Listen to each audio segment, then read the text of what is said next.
ഇറാനുമായി യുദ്ധം ഉണ്ടായ കഞ്ഞികുടി മുട്ടും ഞാൻ വെറുതെ പറഞ്ഞല്ല. അത് വേറൊരു രാജ്യവുമായി ഞാൻ പറഞ്ഞിട്ടുമില്ല. ആ പറഞ്ഞത് ഏകദേശം 15 കൊല്ലം 18 കൊല്ലം മുമ്പൊക്കെ പറഞ്ഞ വാക്കാം. എന്തുകൊണ്ട് ഇറാൻ അങ്ങനത്തെ ഒരു സ്ഥാനമുണ്ട്. അത് ഓരോന്നിനും അള്ളാഹു സുബ്ഹാനഹു വ തആല ഓരോ വളഴ കൊടുക്കും. അപ്പം ആ വളഴിലുള്ള ഒരു രാജ്യത്തിന് എന്തേ സംഭവിച്ച ഭയങ്കര പ്രശ്നം. ആ രാജ്യത്തിന് സംഭവിച്ച പ്രശ്നമൊന്നുമില്ല. അതേ സമയത്ത് ആ രാജ്യവുമായി ഫൈറ്റ് നിലനിന്ന പ്രശ്നമാണ്.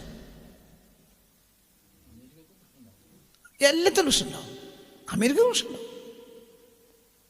അമേരിക്ക ബുദ്ധി കുറഞ്ഞ ഒരു പ്രസിഡന്റാണ് ട്രംപ്.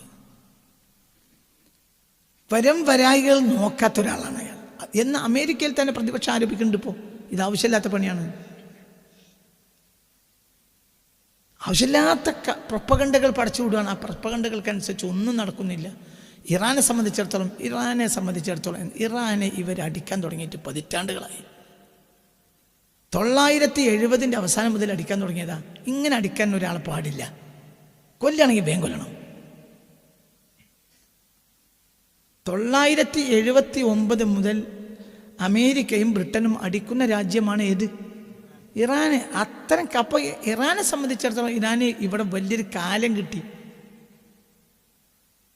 അതായത് 40 ചില്ലാനം വർഷങ്ങളായി ഇറാൻ അടിക്കുന്നു. ഇതിനിടയിൽ ചെറിയ ചെറിയ അടി,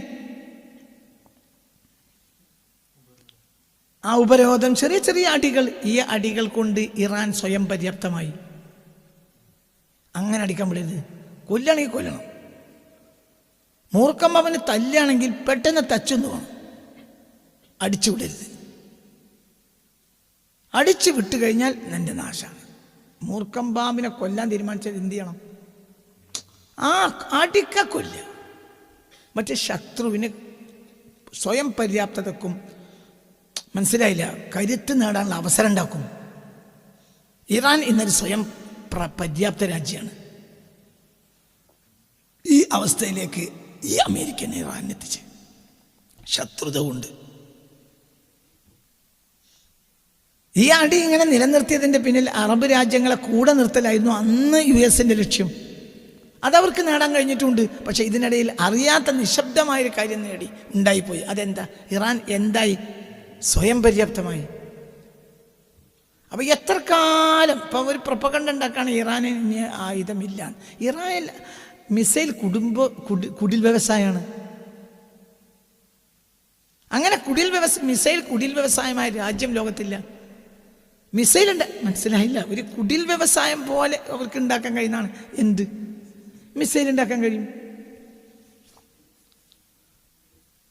പിന്നെ സഫറിങ്ങിനെ അവർക്ക് പഠിച്ചിട്ടുണ്ട്. എന്തിനെ അവർ നേരിടും. പിന്നെ അവർ ഒറ്റപ്പെട്ടൊരു ജനതയാണ്. അതുകൊണ്ട് സ്വാഭാവികമായി നമുക്കൊക്കെ അവരോട് ദേഷ്യമാണ്. അപ്പോൾ അവരൊരു പാഠം പഠിച്ചിട്ടുണ്ട്. എല്ലാവർക്കും ഞങ്ങളോട് ദേഷ്യമാണ്. അപ്പോൾ അവർക്ക് ഒരാളെ ഇഷ്ടം ഉണ്ടാവില്ല. നാലാണെങ്കിൽ അസ്സലാം വലൈക്കും എന്ത് കൈപ്പല്ലാരെന്ന് ചോദിച്ചിട്ടില്ലെങ്കിൽ മറ്റവനൊരു വൈരാഗ്യം ഉണ്ടാവും. കാരണം ആർക്കും അത് പണ്ടില്ല. ഈ അടുത്ത കാലത്ത് 979 ഇസ്ലാമിക വിപ്ലവത്തിന് ശേഷം അറബ് രാജ്യങ്ങൾ മുഴുവൻ ശത്രുതാപരമായിട്ട് മാത്രമാണ് ആരെ കണ്ട്? ഇറാനെ കണ്ട്. അപ്പം ഇറാൻ ഇവരോടും ശത്രുത ഉണ്ട്. പിന്നെ ആ അറബ് രാജ്യങ്ങൾ ബേസ് കൊടുത്തിട്ട് നിലനിർത്തുന്ന വലിയ രാഷ്ട്രമാണ് അമേരിക്ക. അപ്പോൾ അമേരിക്കയ്ക്ക് എല്ലാ സൗകര്യം ചെയ്തു കൊടുക്കുന്നത് അറബ് രാഷ്ട്രങ്ങളാണ്. അപ്പോൾ ആ അറബ് രാഷ്ട്രങ്ങളോട് ഒരു എന്താ പറയുക, ഒരു വൈരാഗ്യം എന്ന് പറയും പോലെ ഉണ്ട് ആർക്ക്? ഇറാന്. ആ കുലവൈരാഗ്യം പുറത്തു വരും. അതാണ് പുറത്തു വന്നുകൊണ്ടിരിക്കുന്നത്. അവർ സ്വയം പര്യാപ്തരുമാണ്. പിന്നെ അവർ ചോറ് ഒഴിവാക്കി കഞ്ഞൂടി കുടിക്കാൻ അവർ പഠിച്ചിട്ടുണ്ട്. ഒന്ന്. രണ്ടാമത്തെ സംഗതി, അവരിൽ ഷഹാദത്തെ താല്പര്യം കൂടുതലാണ്. അവർ യുവാക്കളാവുന്നതോട് ദുആ ചെയ്യുക, ഷഹീദായി മരിപ്പിക്കണമെന്നാണ്. എന്തുകൊണ്ട് അങ്ങനത്തെ ഒരു സാഹചര്യമാണ് അവർക്കുള്ളത്? അവരെ ഇമാമുകളൊക്കെ ഷഹീദായപ്പോൾ അവർ ആദ്യത്തെ ഇമാം സയ്യിദുന ഹുസൈനാണ്, അല്ലെങ്കിൽ സയ്യിദുന അലിയാണ്. അലി ഷഹീദായി മരിച്ചാണ്. ഹസൻ ഷഹീദായി മരിച്ചാണ്. ഹുസൈൻ ഷഹീദായി മരിച്ച. അവസാനത്തെ ഇമാം അലി കംനായിയാണ്. അയാളും ഷഹീദായി മരിച്ചാണ്. അപ്പോൾ ആ ജനതയെ സംബന്ധിച്ചിടത്തോളം താല്പര്യവും എന്തിന്? ഷഹീദായി മരിക്കാൻ. നമ്മളെ നേതാവ് ബാഫക്ക് തങ്ങളാണ്. ബാഫക്ക് തങ്ങൾ നല്ല എനിക്ക് പിന്നെ ഖദീജാബീൻ്റെ കാലിൻ്റെ വീട്ടിലാണ് മരിച്ചു കിടക്കുന്നത്. അപ്പോൾ നമുക്കാൾ ആഗ്രഹം എന്താണ്? കുഴപ്പമൊന്നുമില്ല, അതുകൊണ്ട് മക്കത്ത് പോയി മരിച്ചാണ് ഖദീജാബീൻ്റെ കാലിൻ്റെ വീട്ടിലെത്തണം എന്നാണല്ലോ നമ്മളെ പറയുന്ന കുട്ടികൾ. അതിൻ്റെ സൈക്കോളജി അങ്ങനെ തന്നെയല്ലേ. അപ്പം നമ്മളാഗ്രഹം എന്താണ്? മക്കത്ത് മരിച്ചാണ്ട് നമ്മളെ മക്കത്തോ മദീനത്തോ മരിക്കുക, ആയിഷാബീൻ്റെ കാലിൻ്റെ വീട്ടിൽ കിടക്കുക, ഫാത്തിമാവിൻ്റെ കാലിൻ്റെ വീട്ടിൽ കിടക്കുക, അല്ലെങ്കിൽ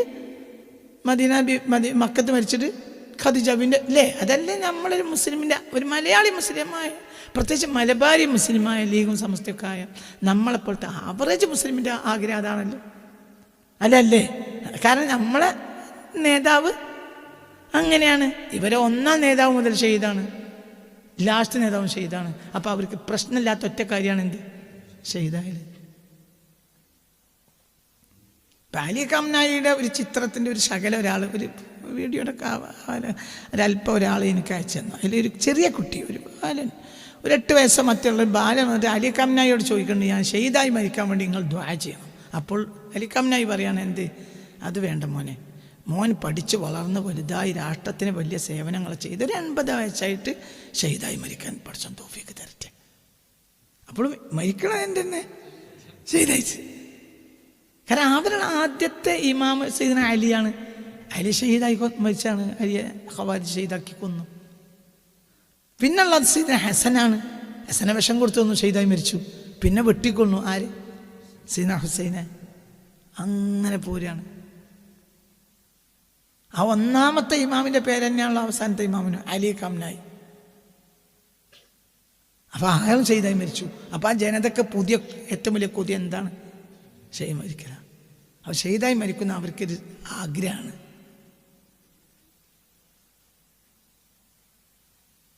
അപ്പം അത് അവരെ സംബന്ധിച്ചൊരു പ്രശ്നമുള്ള കാര്യമല്ല. അങ്ങനത്തെ ഒരു ജനത തീരലാണോ ആഗ്രഹം? നിങ്ങൾ ദീനിൻ്റെ ശത്രുക്കൾ, നിങ്ങളെ ഞങ്ങൾ കൊല്ലും, ഞങ്ങളേതായാലും മരിക്കാൻ കാത്തിക്കുകയാണ്. അവിടെയാണ് പ്രശ്നം. ഓല് ഒറ്റയ്ക്ക് മരിക്കുകയാണെങ്കിൽ പ്രശ്നമല്ല, അവർക്ക് വേറൊരാളെ കൊന്നിട്ടാണ് ഓല് മരിക്കുക, അപ്പം പ്രശ്നമാണ്. ഓല് മരിക്കുകയാണെങ്കിൽ ഇത് ഓരോ കാര്യമാണ്. അതുകൊണ്ട് തൊടാൻ പാടില്ലാത്തടത്ത് തൊടാൻ പാടില്ല. ഇതിൻ്റെ പിന്നിൽ എന്താണ്? അമേരിക്കയുടെ അശാന്തി വിതക്കുക എന്നാണ് ആവശ്യം.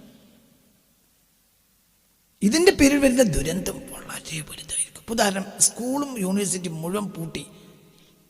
ബംഗ്ലാദേശ് പൂട്ടി. എന്തുകൊണ്ട് പറഞ്ഞാൽ അവർക്ക് ഗ്യാസും പെട്രോളും ഇല്ല. അതൊക്കെ പുറത്തുനിന്ന് വരണം. ഇറാൻ വഴിയാണ് വരിക, അതില്ല. മനസ്സിലായില്ലേ? വിദ്യാഭ്യാസ സ്ഥാപനങ്ങൾ പൂട്ടി. ആര് പൂട്ടി? ബംഗ്ലാദേശ് പൂട്ടി. മുന്നോട്ടും കഴിയില്ല.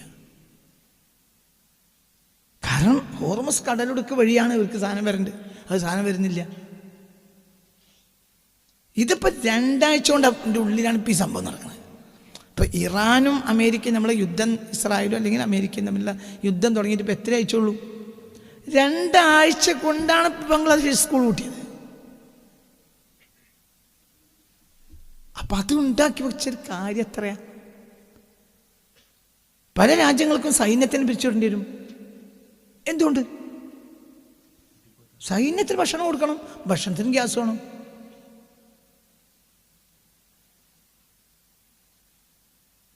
ഇനി സൈന്യത്തിനെ തീറ്റിപ്പോറ്റാണെങ്കിൽ സാധുക്കൾക്ക് ഗ്യാസ് ഉണ്ടാവില്ല, അപ്പം ആഭ്യന്തര കലഹം ഉണ്ടാവും. 2 പണി നടക്കുള്ളൂ. ഒന്നിരിക്കൽ സൈന്യത്തിനെ പുറത്തു വിടണം, എന്നാൽ പിന്നെ സർക്കാരിന് ഇവർക്ക് ഗ്യാസ് കൊടുക്കേണ്ട ഉത്തരവാദിത്തമല്ല. അല്ല, സൈന്യത്തിനെ നിലനിർത്തുകയാണെങ്കിൽ സാധാരണക്കാർക്ക് ഗ്യാസ് കൊടുക്കാൻ കഴിയില്ല. സാധാരണക്കാർക്ക് ഗ്യാസ് കിട്ടിയില്ലെങ്കിൽ ആഭ്യന്തര കലഹം ഉണ്ടാവും. ഓരോ നാട്ടിലും ആഭ്യന്തര കലഹം ഉണ്ടാവും. നിങ്ങളെന്താ വിചാരിച്ചത്? സർക്കാരിനെ കുറ്റം പറഞ്ഞിട്ട് കാര്യമില്ല. സൈന്യത്തിന് മാത്രമല്ല പിരിച്ചുവിടുക, ജയിലുകൾ തുറന്നുകൊണ്ടിരും. കാരണം ഒരു കാലത്ത് ഇതൊക്കെ നിലനിന്നത് വർഗം. ഇന്നത് ഒരു ജയിലും ഒരു പട്ടാളക്കാമ്പും എന്തുകൊണ്ട് നിലനിൽക്കണില്ല? വെറുകൊണ്ട് നിലനിൽക്കണില്ല. ഞാൻ കഞ്ഞിയും ചോറും അരി ഇപ്പം നിലവിലുണ്ടായ അരി ഒന്ന് തിന്നണമെങ്കിൽ എന്ത് വേണപ്പോൾ? ഗ്യാസ് വേണ്ടേ? അങ്ങനെ വരുമ്പോൾ അടുത്തൊരു പ്രശ്നമാണ് എന്ത്? സൈന്യത്തിനെയും പിരിച്ചുകൊണ്ടി വരും, ജയിൽ തുറന്നുകൊണ്ടി വരും. പല രാജ്യങ്ങളും ജയിൽ തുറന്നുവിടാൻ നിർബന്ധിതരാവും. ആഭ്യന്തര കലാപം ഉറപ്പാണ്. എന്തുകൊണ്ട്? പണ്ട് ഗ്യാസ് ഇല്ലെങ്കിൽ ഒരു പ്രശ്നമില്ല. എന്തുകൊണ്ട്? ജനങ്ങൾ ഗ്യാസ് എന്നുള്ളത് അക്കാലത്ത് നമ്മൾ കേട്ടിട്ടാണ്. നമുക്ക് ഗ്യാസ് ട്രബിളുള്ളൂ. പണ്ടത്തെ കാലത്ത് പള്ളൻ്റെ ഉള്ളിലാണ് ഗ്യാസ്. ഇപ്പൊ പള്ളൻ്റെ ഉള്ളിൽ വല്ലതും കയറണമെങ്കിൽ എന്ത് വേണം?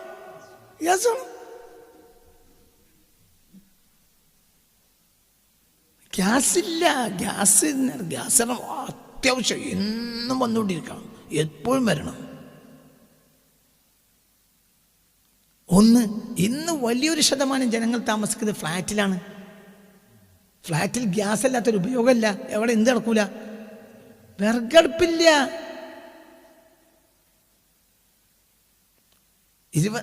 മനസ്സിലായില്ലേ നിങ്ങൾ? അതായത് 20-ാം നൂറ്റാണ്ടിൻ്റെ രണ്ടാം പകുതിയോടുകൂടെ ഫ്ലാറ്റ് സിസ്റ്റം ആരംഭിച്ചു. ഇത് അവലംബിക്കാണ്, ഇതിനെ അവലംബിച്ച് ജീവിക്കാണ്. എന്ന് 20-ാം നൂറ്റാണ്ടിൽ, 21-ാം നൂറ്റാണ്ടിൽ വലിയൊരു ശതമാനം ജനങ്ങൾ താമസിക്കുന്നത് എവിടെയാണ്?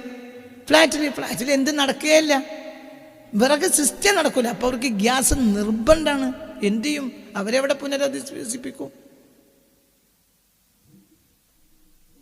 ഇതിനെന്താ ഒരു സൊല്യൂഷൻ അമേരിക്കയുടെ കയ്യിലില്ല, ആരെ കയ്യിലും ഇല്ല.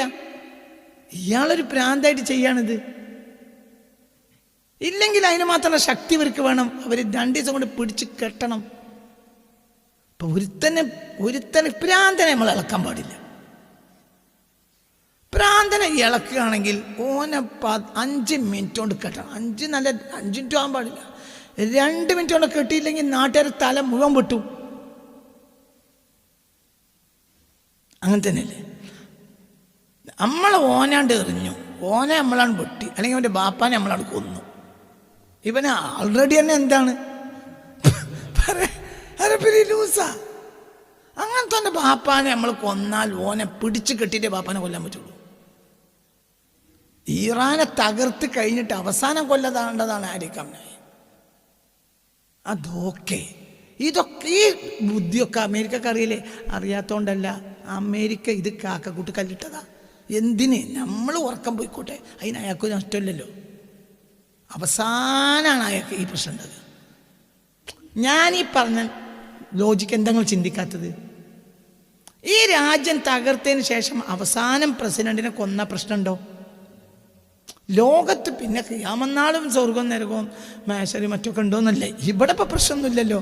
ഇറാനി ഒരു തകർത്തു, അവസാനം എന്തും ചെയ്തു. ആ കാര്യം അവനെ കൊന്ന ഇവിടെ ഒരു പ്രശ്നമല്ല. ആയിക്കോട്ടെ, ജനജീവിതം 10 പത്രത്തിൽ വായിക്കും. ഇറാൻ തകർക്കപ്പെട്ടു. അമേരിക്ക പുതിയ സർക്കാർ ഉണ്ടാക്കി, അലി ഖംനയെ വധിച്ചു. നമുക്ക് ചായപ്പീടിയിൽ അങ്ങോട്ടും ഇങ്ങോട്ടും 4 വർത്താനം പറഞ്ഞാൽ അങ്ങനെ പോകാന്നല്ലാതെ നമുക്കതൊരു പ്രശ്നം ഉണ്ടാവില്ല.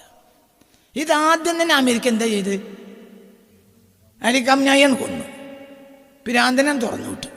മറ്റൊരു നേരത്തെ അതിൽ കുറച്ച് അന്തമുള്ള ഒരാൾ ഇയാളാ, മനസ്സിലായില്ല? കുറച്ചൊരു മിതവാദിയായിരുന്നു ആര്? ഈ അലി ഖംനൈ. മറ്റേ മുഴുവൻ ഫുൾ പിരാന്തന്മാരാ. ഇതെന്താ? ഇതാണ് ട്രംപിൻ്റെ ആവശ്യം. ട്രംപിൻ്റെ ആവശ്യം എന്താണെന്നറിയാം? ട്രംപിൻ്റെ ആവശ്യം എന്താ? ട്രംപിനറിയാം എന്ത് ഇറാൻ അടിക്കൽ ആരെയായിരിക്കും? മിഡിൽ ഈസ്റ്റിലെ മുസ്ലിം രാജ്യങ്ങളെ. കാരണം അവരല്ലേ ഈ ശത്രുവിന് സൗകര്യം ചെയ്ത് കൊടുക്കുന്നത്. അപ്പോൾ സ്വാഭാവികമായി ഇവർ മുഴുവൻ വീണ്ടും ആരിൽ നിർബന്ധിതരാവും? അമേരിക്കയിൽ. അതായിരുന്നു അയാൾ കണ്ടത്. പക്ഷെ പ്രശ്നം രൂക്ഷാണ്. പ്രധാനമോ നിങ്ങൾ ചിന്തിക്കുക, ഇവരെ മുഴുവനും അടിച്ചു ഇറാൻ, തിരിച്ചൊരൊറ്റ അടി അടിച്ചിട്ടില്ല. ഇപ്പൊ ഇന്നലെ ഒരു പ്രൊപ്പഗണ്ട ഉണ്ടാക്കി ഇസ്രായേൽ, UAE ഇറാനെ തിരിച്ചടിച്ചു. ഉടനെ UAE ഭരണ നേതാക്കന്മാർ പറഞ്ഞു അത് അവാസ്തവമാണ്, അവാസ്തവമായ വാർത്ത പ്രചരിപ്പിക്കരുത്. എന്തുകൊണ്ട്? നിങ്ങൾ ബുദ്ധിയില്ലേ? മനസ്സിലായില്ല? നിങ്ങൾ ബുദ്ധി ഉണ്ടെങ്കിൽ ഇത് ആലോചിക്കുക. ഇതിൻ്റെ ലോജിക്ക് നിങ്ങൾ ആലോചിക്കുക. അതായത് ഈ 2 ആഴ്ചക്കുള്ളിൽ ഈ സമയത്ത് മുഴുവനും ഏറ്റവും കൂടുതൽ അവർ ആക്രമിച്ചത് ആരെയാണ്? മിഡിൽ ഈസ്റ്റിലെ മുസ്ലിം രാജ്യങ്ങളല്ലേ. ഈ രാജ്യങ്ങളൊന്നും ഒരു ചെറിയ ഓലപ്പടക്കം പോലും എറിഞ്ഞിട്ട് ഇറാനിലേക്ക് തിരിച്ചടിച്ചില്ല. ഇന്നലെ ഇസ്രായേൽ ഒരു പ്രൊപ്പഗണ്ട ഉണ്ടാക്കി വേൾഡ് മാധ്യമങ്ങൾ. എന്ത്? UAE മിസൈൽ തിരിച്ചടിച്ചു. അത് ഉടനെ UAE ഭരണാധികാരികൾ പറഞ്ഞു, ഇല്ല, അത് കളവാണ്, അത്തരം പ്രൊപ്പഗണ്ടകൾ, കളവ് വാർത്ത പ്രചരിപ്പിക്കരുത്. എന്തുകൊണ്ട്? ഇപ്പൊ തന്നെ ഇവരിങ്ങനെയാണെങ്കിൽ തിരിച്ചടി തുടങ്ങിയാൽ ഇതിൻ്റെ 100 ഇരട്ടിയായിരിക്കും ഈ രാജ്യങ്ങൾ അടിക്കുക. ഇവരുടെ കയ്യിൽ ഒന്നുമില്ല അവരെ പ്രതിരോധിക്കാൻ. അവർ കൊടുത്ത പോലെയുള്ള ആയുധങ്ങളേ ഉള്ളൂ. ആയുധം ഉണ്ടാക്കാനുള്ള സംവിധാനമൊന്നുമില്ല. മറ്റ് 40-45 കൊല്ലം ഇവർക്ക് പണി തന്നെ എന്താണ്? ആയുധം ഉണ്ടാക്കലാ. അവർ സ്വയം പര്യാപ്തരാ. അമേരിക്ക അവിടെ പല്ലുകുത്തിയിരിക്കും. ഇതിന്റെ ഗൗരവം, ഇവർ പ്രാന്തന്മാരാണ്. അല്ലെങ്കിൽ ഒറ്റയടിക്ക് എല്ലാം കൂടി ഇവരെ ഒറ്റ ദിവസം പിടിച്ചാൽ കിട്ടണം. അങ്ങനെയാണെങ്കിൽ ഇവിടുത്തെ പ്രശ്നങ്ങളൊന്നും ഉണ്ടാവില്ല. അവിടെ ഒരു പാവ സർക്കാർ, ഇപ്പം പല നാടുകളിലും അമേരിക്കയിൽ ഇവിടെ പാവ സർക്കാരില്ലേ, ജനജീവിതം ദുസ്സഹമാവൂലാണ്. ഇതാപ്പോൾ ഞാൻ ഈ പറഞ്ഞതിൻ്റെ അർത്ഥം. അത് ശരിയോ തെറ്റോ എന്നല്ല ഞാൻ പറഞ്ഞത്. ഇപ്പോൾ വന്നത് സാമൂഹിക ജീവിതം അവതാളത്തിലായിരുന്നതാണ്. അതിനൊരു സൊല്യൂഷൻ ഇല്ല. ഇപ്പം 140 കോടി ജനങ്ങളുടെ ഗ്യാസ്, പെട്രോള്, ഭക്ഷണ സാധനം, വളമയില് വരുന്നുണ്ട്. ഭക്ഷണം ഉണ്ടാക്കണമെങ്കിൽ എന്ത് വേണം? ഇന്നിപ്പോൾ ഭക്ഷണം ഉണ്ടാക്കാനുള്ള കാരണം, ഭക്ഷണം ഇന്ന് ഇഷ്ടം പോലെയാണ്. എന്താ കാരണം? വളം. ഒരു കാലത്ത് വളമില്ല. പെട്രോളിയം ഉൽപ്പന്നങ്ങളാൽ ഉണ്ടാകുന്നതാണ് എന്ത്? വളം. പെട്രോൾ ഉൽപ്പന്നം 20-ാം നൂറ്റാണ്ടിൻ്റെ തുടക്കത്തിലാണ് ഈ വളം വരുന്നത്. പണ്ട് ജൈവവളമാണ്. അപ്പോൾ ഒരു കതിരിൽ 10 മണി ഉണ്ടാവുള്ളൂ. ഇന്ന് അങ്ങനെയല്ല. ഒരു കതിരിൽ 1000 മണിയോ 1500 മണിയും ഉണ്ടാകുന്ന സംവിധാനങ്ങൾ എന്തിലൂടെ വന്നു? ലോകത്ത് 100 കോടി ജനങ്ങൾ ഉണ്ടായ കാലത്ത് പട്ടിണി നടക്കാണ്. ഇന്ന് ലോകത്ത് 840 ചില്ലാനും കോടി ജനങ്ങൾ ഉണ്ടായ കാലത്ത് തിന്നിട്ടും ബാക്കിയാണ്. നിങ്ങൾക്ക് പൈസ ഉണ്ടായിട്ട് സാധനം വേണ്ടേ? ഇപ്പം പണ്ടത്തെ ഒരു മുതലാളിക്ക് തിന്നാൻ നോക്കിയാൽ അതിനൊരു പരിധി ഉണ്ട്, പൈസ ഉണ്ട്, പക്ഷെ തിന്നാൻ സാധനമല്ല. ഇന്ന് അങ്ങനെയല്ല. എന്ത്? ഇന്ന് സാധനങ്ങൾ ഇഷ്ടം പോലെയാണ്. നെയ്ച്ചോറ്, മന്തി, മറ്റത് മറിച്ച്, ഇങ്ങനെ ഇഷ്ടം പോലെയല്ലേ. തിന്നിട്ടും ബാക്കി. എന്തുകൊണ്ട്? എന്താണ്? ലോകത്ത് 100 കോടി ജനങ്ങളായ കാലത്ത് ഭക്ഷണമില്ല. എന്തുകൊണ്ട്? ആധുനിക വളങ്ങൾ ഇല്ല. ഇപ്പൊ ആധുനിക വളങ്ങൾ വന്നപ്പോൾ യഥേഷ്ട ഭക്ഷണം ഉണ്ടായി. ഈ വളങ്ങൾ അതിലെ കടന്നു വരണം. അപ്പോൾ എന്ത് വരും? ഇന്ത്യ അടക്കമുള്ള ലോകത്തെ കാർഷിക രാജ്യങ്ങൾ, ഇപ്പൊ ചൈനക്ക് മാത്രം ചെറിയൊരു വിടുതി കൊടുക്കാൻ പറഞ്ഞിട്ടുണ്ട്. ചൈന അവരുടെ സഹോദര രാഷ്ട്രമായതുകൊണ്ട്. അല്ലെങ്കിൽ ഞങ്ങൾ കടത്തി വിടൂല എന്നാണ് പറയണത്. അങ്ങനെ വരുമ്പോൾ ഈ രാജ്യങ്ങളൊക്കെ, ഇപ്പൊ നമ്മളെ സംബന്ധിച്ചിടത്തോളം നമുക്ക് ഈ ഭക്ഷണം കിട്ടുന്നത്. കേരളത്തിൽ എന്തില്ല? കേരളത്തിൽ കൃഷി ഇല്ലല്ലോ. ഉണ്ടോ? കുട്ടി, കേരളത്തിൽ കൃഷി ഉണ്ടോ? ഇല്ല. എന്ത് കൃഷിയാണ്? കൃഷി എവിടെയാണ്? ആന്ധ്രയിലാണ്, കർണാടകത്തിലാണ്, തമിഴ്നാട്ടിലാണ്. ഇവിടെയൊക്കെ ഇപ്പോൾ വലിയ വിളവുണ്ടാവുന്നത് എന്തുകൊണ്ടാണ്? വളം വരുന്നതുകൊണ്ടാണ്. വളം വരൂല. ഈ യുദ്ധം നടന്ന വളം വരൂല. വളം വരുമ്പോൾ എന്ത് സാധനം ഉണ്ടാവില്ല? ഭക്ഷ്യക്ഷാമം വരും. രൂക്ഷമായ ഭക്ഷ്യക്ഷാമം വരും.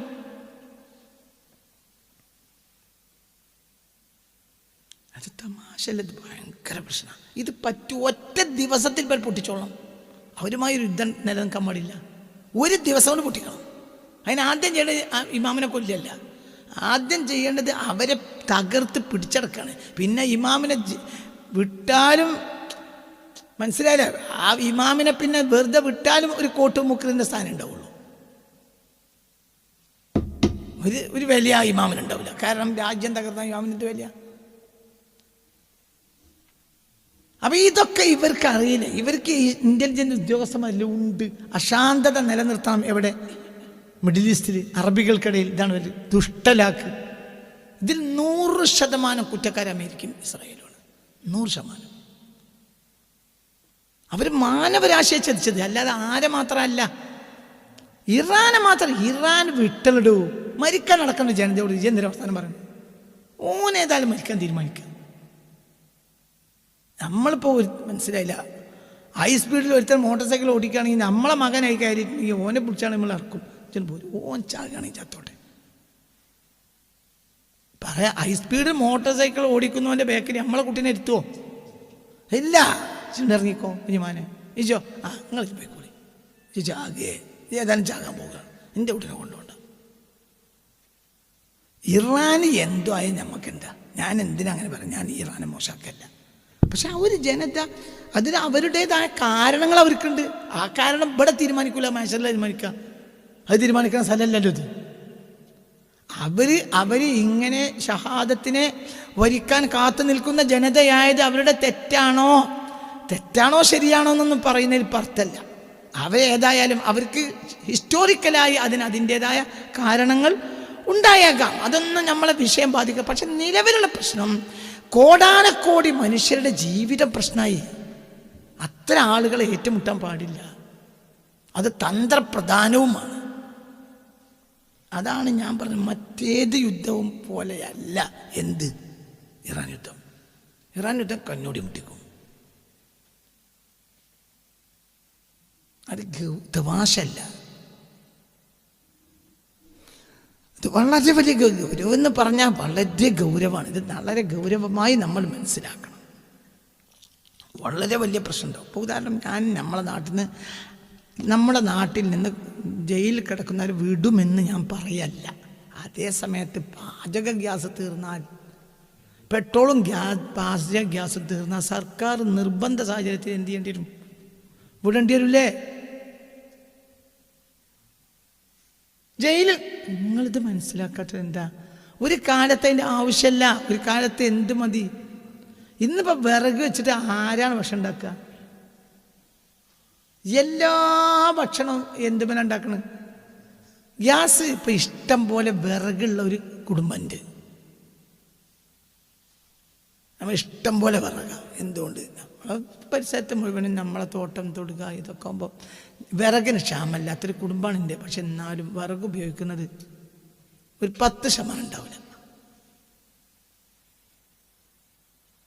ഇപ്പം നമ്മളിപ്പോൾ ഓരോട് പറയണം എന്ത്? നമ്മളൊരു ഇറച്ചിയോ മീനോ കൊണ്ട് കൊടുത്തിട്ട് എന്ത് പറയണം? ഇത് നിങ്ങൾ മണ്ണിൻ്റെ പാത്രത്തിൽ വിറകടുപ്പിൽ ഉണ്ടാക്കണേന്ന് പറഞ്ഞാൽ അപ്പോൾ ഭാര്യ പറയും ആയിക്കോട്ടെ എന്നാ ഞാൻ തന്നെ ഉണ്ടാക്കാം. കാരണം മറ്റ് ഭക്ഷണം ഉണ്ടാക്കുന്ന പരിയിലുള്ള ആളുകൾക്കൊന്നും അതിൽ താല്പര്യം ഉണ്ടാവില്ല. പെൺകുട്ടികളോ മറ്റുള്ളവർ ഓനെ മെനക്കെടില്ല. ഇതിന് മെനക്കെടണം. ഭർത്താവ് നല്ല ഭക്ഷണം കഴിക്കണം എന്ന് വിചാരിച്ച് ഓളൊന്നും മെനക്കെടണം. പിന്നെ ചിലപ്പോൾ എന്ത് ചെയ്യും? നമ്മൾ രാവിലെ കൊണ്ടേ കൊടുത്ത സാധനം നേരത്തിന് കിട്ടൂല. എന്ത് പറയും? ഇവിടെ ഇതൊക്കെ ഒന്ന് കഴിയട്ടെ, ഞങ്ങൾക്ക് വേണ്ടി ഒന്നുകൊണ്ട് ഒരുങ്ങാം. മനസ്സിലായില്ല?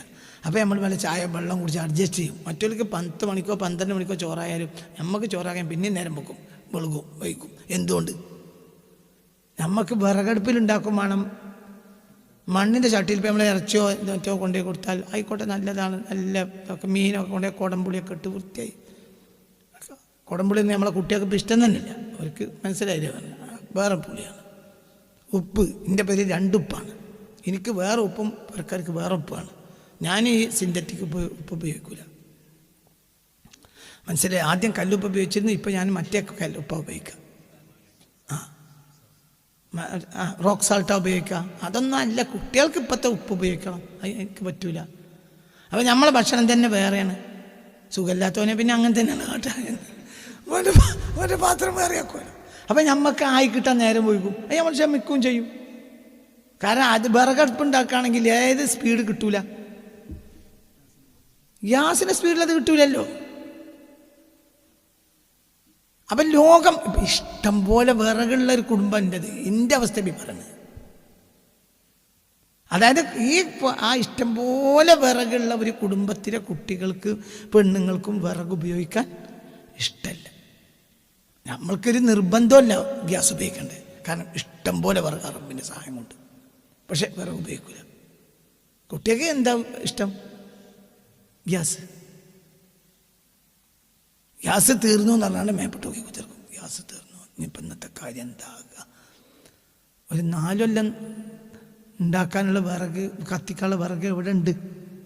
തൊടുകൂടെ ഒന്നുണ്ട് ഇറങ്ങിയാൽ കിട്ടും. എന്നിട്ടിപ്പോൾ എന്താ പറയുക? ഇനിയിപ്പോൾ എന്താ പറ്റ അവസ്ഥ? എന്ത് കഴിഞ്ഞു? ഗ്യാസ് കഴിഞ്ഞാണ്. ഇത് ലോകാവസാനത്തിൻ്റെ അടയാളമാണ്. എൻ്റെ പേരിൽ ഇപ്പോൾ ഗ്യാസ് കഴിഞ്ഞു പറഞ്ഞാൽ മേപ്പെട്ട് നോക്കി കുത്തിരിക്കാറഞ്ഞാൽ അത് ഖിയാമത്ത് നല്ല അടയാളമാണ്. എന്തുകൊണ്ട്? എന്നിട്ട് പുറത്തേക്ക് ഇറങ്ങിയാൽ ഇഷ്ടം പോലെ വിറകാണ് റബ്ബിൻ്റെ സഹായം കൊണ്ട്. നിങ്ങൾക്ക് പറഞ്ഞാൽ മനസ്സിലായില്ല. അപ്പം ലോകം മുഴുവൻ ഉപയോഗിക്കുന്നതാണ് എന്ത്? ഗ്യാസ്. ഇതിൻ്റെ വലിയൊരു ശതമാനവും 50%, 40% വരുന്നത് ഹോർമുസ് കടലിടുക്ക് വഴിയാണ്. അത് ഇറാനിൽ ഒരു തുള്ളി കടത്താൻ ഞങ്ങൾ സമ്മതിക്കൂല എന്ന് പറഞ്ഞത്. അല്ലെങ്കിൽ പിടിച്ചു കെട്ടി തകർന്നെന്ന് പറഞ്ഞാൽ പോരല്ലോ, ഓലപ്പണിപ്പോഴും എടുക്കുന്നില്ലേ. അപ്പം ഇത് കഞ്ഞിക്കുടി മുട്ടിക്കുന്ന യുദ്ധമാണ്. ഇതിലേക്കൊരിക്കലും ഇത് അവരെ തകർക്കണമെങ്കിൽ ഇങ്ങനെ അല്ലായിരുന്നു ചെയ്യേണ്ടിയിരുന്നത്. അതവർക്ക് അറിയില്ലേ. ഇപ്പോൾ ഒരു വിവരമില്ലല്ലോ. ഇപ്പോൾ യുദ്ധശാസ്ത്രമൊന്നും പഠിക്കാത്ത ഒരു ഏറനാടൻ ഗ്രാമീണനാണ് ഞാൻ. എനിക്കിത് നിങ്ങളിത് നേരത്തെ ട്രംപിനോട് പറയാൻ ഞാൻ ട്രംപിനിത് അറിയാത്തല്ലോ. ട്രംപിൻ്റെ പ്രശ്നം ഇതന്നെയാണ്. എന്ത് നമ്മളൊക്കെ കുടുങ്ങുക, നമ്മളെല്ലാവരും അവിടെ കുടുങ്ങുക. എന്നിട്ട് ഇവിടെ അശാന്തത ഉണ്ടാവുക. അതവരെ ഉദ്ദേശമാണ്. അപ്പം ഇത് നമ്മൾ വളരെ വളരെ നിങ്ങൾ ചിന്തിക്കണം. ഫെബ്രുവരി അവസാന വാരത്തിൽ ഇസ്രായേലിനെ അതുകൊണ്ട് തന്നെ ഇറാൻ എന്ത് ചെയ്തു? ഇറാനെ സംബന്ധിച്ചിടത്തോളം ഇറാൻ ഇപ്പം എന്താ ചെയ്തത്? ഇറാന് കേവലം ഫെബ്രുവരി 28 മാർച്ച് 5 ഇടയിൽ മാത്രം ഇറാൻ 2171 ഡ്രോണുകളും മിസൈലുകളും ഗൾഫ് രാജ്യങ്ങളിലേക്ക് തൊടുത്തുവിട്ടു. അതേസമയത്ത് ഇസ്രായേലിലേക്ക് അവർ വിട്ടത് 255 മിസൈലാണ്. 2175 ദിവസം കൊണ്ട് ഫെബ്രുവരി 8 മാർച്ച് 5 ഇടയിൽ അവർ ഗൾഫ് രാജ്യങ്ങളിലേക്ക് ഇട്ടത് 2171 മിസൈലാണ്. അതേസമയത്ത് ഇസ്രായേലിലേക്ക് ഇട്ടതോ 255 മിസൈൽ. എന്തുകൊണ്ട്? രണ്ട് കാരണം. ഒന്ന്, ഈ മിസൈലുകളെ പ്രതിരോധിക്കാനുള്ള ഏറ്റവും കരുത്തുള്ള രാഷ്ട്രമാണ് എന്ത്? ഇസ്രായേൽ. ഇവർക്ക് ആ കരുത്തില്ല. അതുകൊണ്ട് വിട്ട മിക്കവാറും അവിടെ ചാടിക്കോളും. അപ്പോൾ ഒരു പണിയെടുക്കുമ്പോൾ ആ പണി ഫലവത്താകാൻ നല്ലത് അത് എവിടേക്ക് വിടലാണ്? അറബികൾ പിന്നെ ഒട്ടകത്തെ അറുത്ത് തിന്ന പല്ല് കുത്തി നടക്കുക, ഈ പണി തന്നെ ഉള്ളൂ. ഇതൊന്നും അവർക്ക് അറിയില്ലല്ലോ. അത് കാര്യമായ പ്രതിരോധ ശക്തി അവരുടെ കയ്യിലില്ല. അതുകൊണ്ട് 10 വിട്ടാൽ 8 അവിടെ ചാടാൻ നല്ലത് ആരാണ്? മറ്റത് 10 വിട്ടാൽ 1 അടിയെങ്കിലായി. എവിടെ? ഇസ്രായേൽ വലിയ പ്രതിരോധ ശക്തിയുള്ള രാഷ്ട്രമാണ്.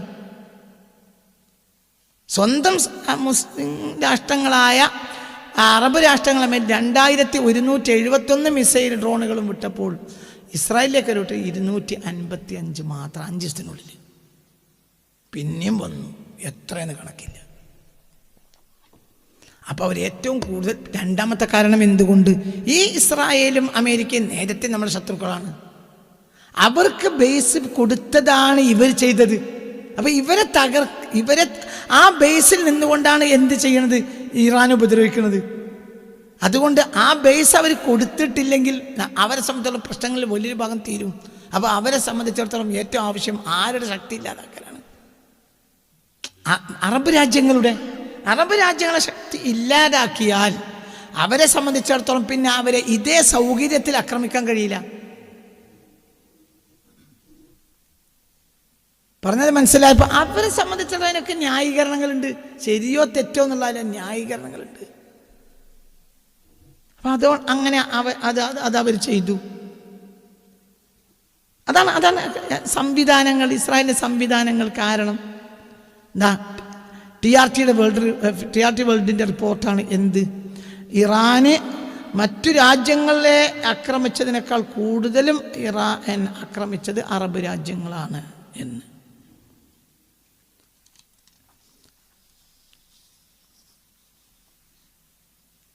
ഇനി നിങ്ങൾ ചിന്തിക്കണം, ഇപ്പം അതുകൊണ്ടുണ്ടായ പ്രശ്നങ്ങളെ, ഈ ആക്രമണങ്ങൾ കൊണ്ട് ഇപ്പോൾ നിലവിൽ തന്നെ ചില്ലറ ദിവസങ്ങളിൽ ചെറിയ ആക്രമണങ്ങൾ ഉണ്ടായപ്പോൾ ഉണ്ടായത്, പടച്ചോൻ അത് നിലനിർത്താതെ പരിഹരിച്ച് തരട്ടെ. അത് ഈ അമേരിക്കയുടെ മേൽ സമ്മർദ്ദം വരണം, ഇസ്രായേലിൻ്റെ മേൽ. അവർക്ക് രണ്ടു കൂട്ടർക്കും ഇത് പ്രശ്നമില്ല. പ്രശ്നം എവിടെയാണ്? അറബ് രാജ്യങ്ങളോ ആ അറബ് രാജ്യങ്ങളെ ആശ്രയിച്ച് ജീവിക്കുന്ന ഇന്ത്യ പോലത്തെ രാജ്യങ്ങൾ, അവിടെയാണ് പ്രശ്നങ്ങളുള്ളത്. അപ്പോൾ അത് വേഗം തീരണം. എത്രയും പെട്ടെന്ന് ഈ പ്രശ്നം പരിഹരിക്കണം. കാരണം ഈ ചില്ലറ ദിവസങ്ങളിൽ ഉണ്ടായ ചില്ലറ ആക്രമണങ്ങൾ ഉണ്ടായത്, ഇപ്പം ലോകത്തെ ഏറ്റവും കൂടുതൽ ആളുകൾ വന്നു പോകുന്ന എയർപോർട്ടുകളിൽ ഒന്നാണ് ദുബായ് എയർപോർട്ട്. അടച്ചു. അബുദാബി എയർപോർട്ട് അടച്ചു. അതായത് ഗൾഫ് രാജ്യങ്ങളെ എയർപോർട്ടുകൾ അടക്കേണ്ടി വന്നു. അപ്പോൾ അങ്ങോട്ടും ഇങ്ങോട്ടും പോക്ക് വരവ് ഇപ്പോൾ ഇല്ല. ഇന്ത്യയെ പോലത്തെ രാജ്യങ്ങളെ സംബന്ധിച്ചിടത്തോളം നോക്കി, നിങ്ങൾ എയർപോർട്ട് അടക്കുക എന്ന് പറഞ്ഞാൽ എന്താ? എയർപോർട്ട് അടക്കുക എന്ന് പറഞ്ഞാൽ ആ രാജ്യത്തിലേക്കുള്ള ഒരു ആക്സസ് പിന്നെ ഇല്ലല്ലോ. ഇപ്പം നമ്മളെപ്പോലത്തെ ആളുകൾ ഒരു കാലത്ത് നമ്മുടെ കാർഷിക വൃത്തി കൊണ്ടാണ് ജീവിച്ചിരുന്നെങ്കിൽ ഇന്ന് ഏഷ്യൻ രാജ്യങ്ങളിലെ, ആഫ്രിക്കൻ ഏഷ്യൻ രാജ്യങ്ങളിലെ ബഹുഭൂരിപക്ഷം ജനങ്ങൾ ജീവിക്കുന്നത് എന്തുകൊണ്ടാണ്? ഗൾഫ് കൊണ്ട്. ഗൾഫിന് 2 വരുമാനമുള്ളത്. ഒന്ന് എണ്ണയും ഗ്യാസും, 2 മനസ്സിലായില്ല, വിദേശികൾ വന്നു പോകുക. ഒന്ന് ടൂറിസം, ഒന്ന് എണ്ണ ഗ്യാസ്, 2 ടൂറിസം. ഇതുകൊണ്ട് മാത്രമാണ്. ചിലതിങ്ങനെ വ്യത്യാസപ്പെട്ട് നിൽക്കുന്നുള്ളൂ. എണ്ണ കൊണ്ട് എണ്ണയാണ് കൂടുതലുള്ളത് സൗദി അറേബ്യയിൽ, ഗ്യാസാണ് കൂടുതലുള്ളത്, നാച്ചുറൽ ഗ്യാസാണ് ഖത്തറിൽ. അതേ സമയത്ത് എയർപോർട്ട് അടച്ചാൽ ഒന്നും നടക്കൂല. സൗദിയുടെ ഏറ്റവും പ്രധാനപ്പെട്ട ഈക്വലാണ് എന്തിന്? എണ്ണയുടെ വരുമാനത്തിനോടോ അതിൻ്റെ അപ്പുറത്തോ ഉള്ള ഒരു വരുമാനമാണ് എന്ത്? ടൂറിസം. അതായത് ലോകത്തെ ആളുകൾ മുഴുവനും എങ്ങോട്ട് പോകും? മക്ക, മദീന, ഈ വിദേശ സഞ്ചാരികൾ വരുന്നത് കൊണ്ട് വലിയ വരുമാനമാണ് ആ രാജ്യത്തിന് കിട്ടുന്നത്. അതേസമയത്ത് 2 വരുമാനം മുടങ്ങുക.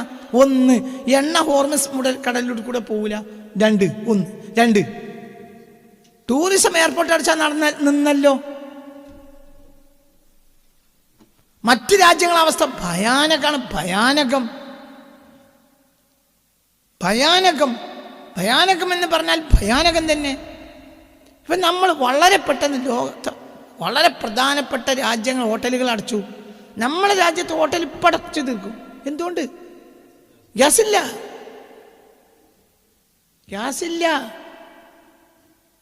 അവിടെ പിന്നെ 2 പ്രശ്നങ്ങളുണ്ട്. ഒന്ന്, ഹോട്ടൽ തൊഴിലാളികൾ ലക്ഷോപലക്ഷമാണ്. ഓലെങ്ങനെ ജീവിക്കും? ഹോട്ടലിന് ഭക്ഷണം കഴിച്ച് ജീവിക്കുന്ന ഒരു ജനത ഉണ്ട്. അവരെങ്ങനെ ജീവിക്കും? പണ്ടത്തെ അവസ്ഥയല്ല, ഇപ്പം അവസ്ഥ മാറി. ഇപ്പം ലോകം മുഴുവനും ഒരുത്തരേ ഉള്ളൂ. അപ്പം നമ്മൾ പണ്ട് കേട്ടിരുന്ന ഒരു യുദ്ധം പോലെയല്ല ഈ യുദ്ധം. ഇത് ഏതുപോലെ പോലും അല്ല. ഇത് അമേരിക്കൻ ഇറാഖ് വാർ പോലെയല്ല. അമേരിക്കൻ ഇറാഖ് വാർ കൊണ്ട് നമുക്ക് പ്രശ്നങ്ങൾ ഒന്നുമില്ല. എണ്ണ കുറച്ച് അമേരിക്കക്കാർ നശിപ്പിച്ചു, കുറേ കയറ്റിക്കൊണ്ടേ. പക്ഷെ ഹോർമസ് കടലൊടുക്ക് ഇവരെ കയ്യിലാണ്. അതുകൊണ്ട് പ്രശ്നമൊന്നും ഉണ്ടായിട്ടില്ല. നിങ്ങൾക്ക് പറഞ്ഞത് മനസ്സിലായില്ല. നിങ്ങൾ ചിന്തിക്കണം. അതായത് ഹോർമസ് കടലൊടുക്കുക അവർ അടച്ചില്ല. അതുകൊണ്ട് നമ്മളെ സംബന്ധിച്ചിടത്തോളം ഈ യുദ്ധം പിന്നെ അവരെ ഒരു നാടകം കാണും പോലെയാണ്. ഇറാഖ് അമേരിക്കൻ യുദ്ധമുണ്ടായി 2003 മുതൽ. അത് നമ്മളെ ബാധിച്ചിട്ടില്ല. അതിന് ശേഷം ആ രാജ്യങ്ങളിൽ മുല്ലപ്പൂ വിപ്ലവം ഉണ്ടായി, നമ്മളെ ബാധിച്ചിട്ടില്ല. മറ്റേത് രാജ്യത്ത് വന്നാലും നമ്മളെ ബാധിക്കുന്ന കാര്യമല്ല. ഇപ്പം അമേരിക്കയും UAE ഒരു യുദ്ധം ഉണ്ടാവാതിരിക്കട്ടെ, ഇനി അതുണ്ടായാലും നമ്മൾക്ക് കിട്ടുന്ന വരുമാനം കുറയുന്നേ ഉള്ളൂ. പക്ഷേ കാര്യം നിൽക്കൂല. നമ്മളെ വരുമാനം കുറച്ച് കുറയും. ഇത് വരുമാനം ഉണ്ടാക്കിയിട്ട് കാര്യമല്ലേ. പോലെ അവിടെ നിന്ന് വരുമാനം ഉണ്ടാക്കി നമ്മളിവിടെ തൊള്ളയും മുറിച്ച് എന്താ കാര്യം? ഇതിങ്ങോട്ട് എത്താൻ സംവിധാനം ഇല്ല. ഇത് ഭയങ്കര ചെറിയ ഒരു കാര്യമേ അല്ല. ലോകത്തെ ഏറ്റവും കൂടുതൽ ആളുകൾ സുരക്ഷിതരാണെന്ന് വിചാരിച്ചിട്ട് പോയി താമസിക്കുന്ന നാട് ദുബായ്. അവിടെയാണ് ഇപ്പോൾ വിദേശികൾ അങ്ങോട്ടുമില്ല. എയർപോർട്ട് ചാലുമല്ല. ലോകത്തെ അതിസമ്പന്നർ മാത്രം താമസിക്കുന്നതാണ് എന്നറിയും മരീന 23. അവിടെ ഒരു ഫ്ലാറ്റിന് വില 34 കോടി രൂപയാണ്. ഒരു ഫ്ലാറ്റിന് വില, ചെറിയൊരു ഫ്ലാറ്റിന് വില 34 കോടിയാണ്. ലോകത്തെ അതിസമ്പന്നർ മാത്രം താമസിക്കുന്നതാണ്. അതിൽ അവരെന്ത് ചെയ്തു? മിസൈലിട്ടു. ഇറാൻ മിസൈലിട്ടു. അതിന് കണക്കാക്കിയിട്ട് അതിസമ്പന്നർ മാത്രം താമസിക്കുന്ന, ഒരിക്കലും ആ ഏരിയയിൽ ഒരു പ്രശ്നം ഉണ്ടാവില്ല എന്ന് വിചാരിക്കുന്നതാണ് എന്ത് മരീന 23. അതിലേക്ക് വരെ മിസൈലിട്ടു. നിങ്ങൾ ചിന്തിക്ക്.